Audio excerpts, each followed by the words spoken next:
विभिन्न petrol pump मानक petrol मौजूद अच्छी डीजेल मौजूद अच्छी कौन सी प्रकार सर्टेज कौटी ना तेणु विभिन्न गणमाध्यम विभिन्न प्रकार न्यूज बाहर कारण मिडिल ईस्ट रे जो प्रकार युद्ध चली नहीं विभ्रांतिकर तथ्य परिवेशन होची न्यूज देखिली कौटी सर्टेज ना सफिशिएंट तेल आमर अच्छी मौजूद अच्छी तेणु लोक मान माने मोर भाई भौणी मान समस्त को अनुरोध करी गाड़ी आणतु गाड़ी तेल भर्ती कर नियंतु कौन सी प्रकार पानिक हूँ ना कि बड़ बड़ ब्यारेल घरे नहीं कि मौजूद करूँ ना मौजूद करवा ठीक नुह कारण तेल सर्टेज हम ना आम ये युद्ध रे आम सेमती किसी प्रभाव पड़ार ना आउ इतिमध्य रशिया ठारू मध्य आमर तेल आसवा आरंभ हो जाइए तो तेल बाबद जो विभ्रांतिकर तथ्य समाज अच्छी प्रकाश हो गणमाध्यम भी होताको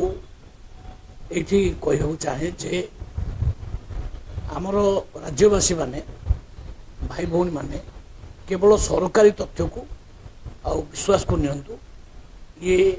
बेसरकारी तथ्य उपर विश्वास करूँ ना सफिशिएंट तेलर व्यवस्था अच्छी कौटी भी असुविधा ना जोटी किसी न्यूज देखुली मो सका कि जो न्यूज देखुच आपण मैंने लाइन लगी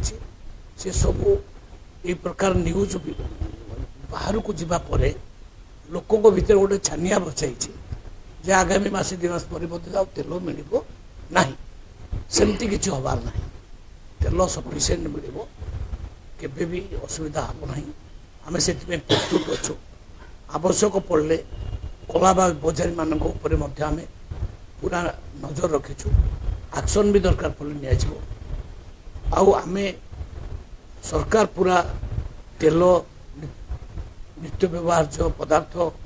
खाइबा द्रव्य ये सब उपर पूरा नजर रखिंट कि कौटी अभाव ना तेणु समस्त को ये निवेदन करने को चाहे ओडिशार प्रत्येक नागरिक को निवेदन करने चाहे ये मैटर रे पैनिक हबार कौन सी आवश्यकता ना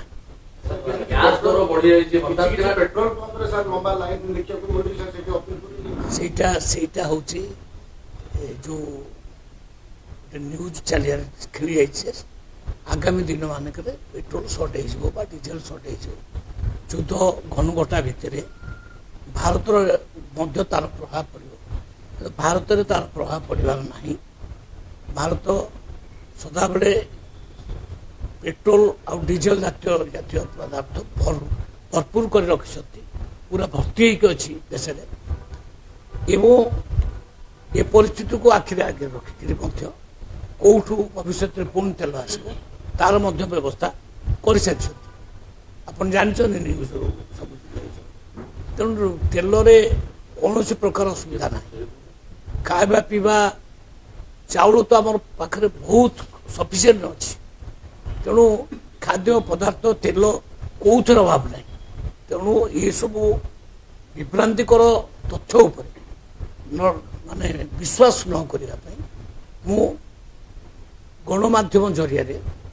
लोक मान को निवेदन कर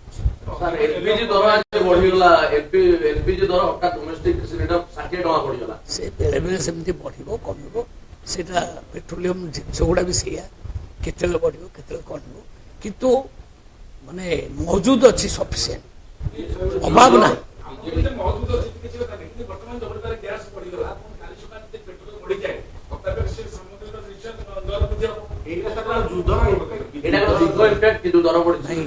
जो रेटा सामयिक भाव में बढ़ी मानुची किंतु ये नहीं कौन सी प्रकार विभ्रांतिकर तथ्य न आसवा दरकार जमा मिल 2-3 मास पर पूरा बंद हो मो गाड़ी तेल मिल नहीं तेणु आणिकी ब्यारेल घरे रखिद से सब जिनस न करूँ लोक मैंने देखु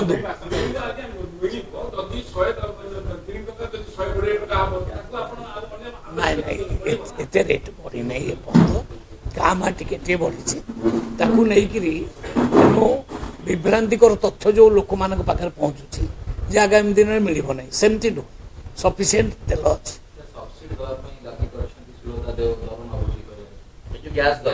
ନାଇଁ ତା ଉପରେ ତ ସରକାର ବିଚାର କରିବେ କିନ୍ତୁ ବର୍ତ୍ତମାନର ତଥ୍ୟ ହେଉଛି ସଫିସିଏଣ୍ଟ ତେଲ ଅଛି ତେଲରେ କିଛି ଅଭାବ ନାହିଁ ଓକେ